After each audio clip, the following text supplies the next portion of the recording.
Vamos a ver, nos imaginamos que una princesa musulmana, allá por el siglo XI, acabe siendo un faro de la fe cristiana.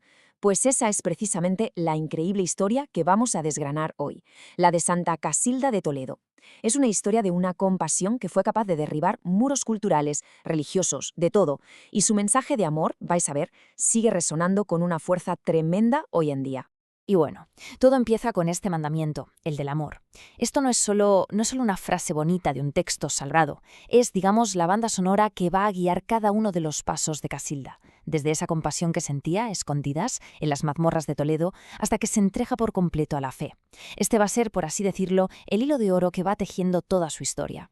A ver, para entender bien la historia tenemos que situarnos. Pensad, en el siglo XI, en pleno corazón de Al-Ándalus, allí, en la corte del emir de Toledo, Al-Mamún, que era una corte súper opulenta, pues allí crece su hija, la princesa Casilda. O sea, imaginad un mundo de lujo, de conocimiento, de arte islámico en su apogeo. Ese era su día a día. Y es curioso porque hasta su propio nombre, Casilda, parece que ya nos daba una pista. En árabe significa poesía o la que canta. Es como un presagio, ¿no? Como si ya anticipara la belleza, la armonía de la vida que le esperaba. Una vida que desde luego no se iba a escribir con tinta, sino con puros actos de amor. Pero claro, a pesar de estar rodeada de todos esos lujos entre los muros dorados del palacio, Casilda no podía hacer la vista gorda. Había sombras y ella las veía. Su corazón sentía una piedad, una compasión enorme por los prisioneros cristianos que su padre tenía en las mazmorras. Y esa empatía, fijaos, que nace en el mismísimo centro del poder, pues va a ser la semilla de todo lo que vendrá después, de su increíble transformación. Y es que, precisamente por esa compasión, va a ser la protagonista de uno de los milagros más conocidos y más bonitos de la tradición cristiana. Un suceso que, vamos, marcaría su destino para siempre. Así que, ¿qué hacía? Pues desafiando la autoridad de su padre, que no era poca cosa, la joven princesa se movía a escondidas. Todos los días ocultaba pan y otros alimentos entre los pliegues de sus vestidos de lujo. Se la jugaba, arriesgaba su posición, su seguridad, todo, con tal de llevar un poco de consuelo a esos prisioneros. Y claro, un día pasó lo que tenía que pasar. Llegó el momento que ella tanto temía. En uno de sus paseos secretos, la para en seco la persona más imponente de su mundo, su padre, el emir. Y con una mirada que no presagiaba nada bueno, le pregunta directamente: ¿qué llevas ahí? ¿Qué ocultas con tanto misterio? Imaginad la tensión. En ese instante, con el peligro al máximo, donde una mala respuesta podía significar perderlo todo, a ella le invade una calma que no era de este mundo.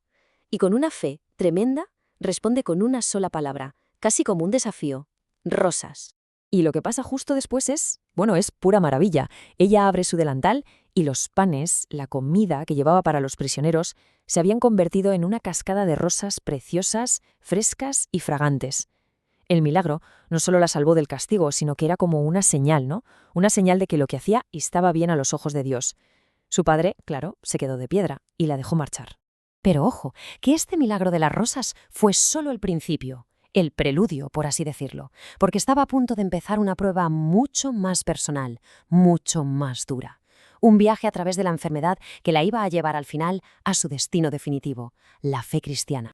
Resulta que, un tiempo después, la salud de la princesa empezó a flaquear. Cayó gravemente enferma. Se habla de un flujo de sangre continuo, una dolencia que ninguno de los médicos de la corte de Toledo, que eran muy avanzados para la época, conseguía curar. Toda la riqueza, todo el conocimiento que tenía a su alrededor, no servían de nada para aliviar su sufrimiento. Y es justo aquí, en su peor momento, cuando la esperanza llega del sitio más inesperado. ¿Sabéis de quién? De los mismos prisioneros cristianos a los que ella había ayudado. Son ellos quienes le hablan de unas aguas milagrosas, las de San Vicente, en Castilla. Su padre, ya desesperado, le da permiso para ir. Y allí, ¡pum!, ocurre el segundo gran milagro. Se mete en esos lagos y la enfermedad, de repente, desaparece por completo. Esta curación ya fue definitiva para ella. Pide el bautismo y abraza la fe cristiana con toda su alma.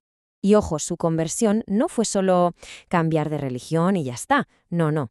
Fue una transformación completa de su vida. Dejó atrás absolutamente todo lo que conocía para dedicarse en cuerpo y alma a Dios. Lo que hace después es de una radicalidad que impresiona. Renuncia a todo, pero a todo, a su título de princesa, a la vida de lujos en la corte, a su dote, que sería una fortuna. Cambia la seda por una tela sencilla, el palacio por la soledad de una ermita. y decide vivir así, una vida de oración justo al lado de las aguas que la habían curado, el lugar donde en cierto modo volvió a nacer. Mandó levantar una pequeña ermita allí mismo, junto a esos lagos, y ahí se quedó. Vivió como un eremita el resto de su vida, que por cierto fue bastante larga. Se dedicó a la oración, a la penitencia, y así murió, con fama de santa, hacia el año 1075. Pero bueno, la historia de Santa Casilda no es solo un cuento bonito del pasado. Para nada. Su vida es como un eco que llega hasta nosotros y que nos ofrece una lección espiritual súper profunda sobre lo que de verdad significa la caridad. Si tuviéramos que resumir su legado, el núcleo de todo es este. Su vida es un reflejo del amor al prójimo en estado puro. Un amor al que le da igual si eres musulmán o cristiano, si estás libre o eres un prisionero. Es un amor que no se para a preguntar por la religión, sino que va directo a responder al sufrimiento. Y eso es potentísimo. Y su ejemplo, la verdad, nos marca un camino que podríamos intentar seguir hoy en día. A ver, lo podríamos resumir en 3 pasos. El primero, amar al prójimo por encima de las cosas materiales, de nuestros placeres o intereses. Como hizo ella, vamos, que lo arriesgó todo. El segundo paso, amar incluso a los que nos ofenden o nos hacen mal. Y esto no es por un sentimiento que te salga, sino como un verdadero acto de fe. Y el tercero, cuidar no solo el cuerpo, sino también el alma de los demás. Preocuparse por el pan, sí, pero también por dar esperanza. Y ese legado desde luego ha perdurado. Hoy sus reliquias se veneran en un santuario en Burgos, justo en el lugar donde se curó. Con el paso de los siglos se ha convertido en protectora para causas difíciles, como la esterilidad, y se la invoca también en tiempos de guerra. Pero al final, su mayor legado sigue siendo ese ejemplo brutal de una caridad sin fronteras. Al final, la historia de esta princesa, que lo dejó absolutamente todo por amor a los demás, nos interpela, nos mira a los ojos y nos deja con una pregunta flotando en el aire. Una pregunta para cada uno de nosotros. ¿De qué manera, por pequeña que sea, podemos reflejar nosotros esa misma caridad en el día a día, en nuestro mundo?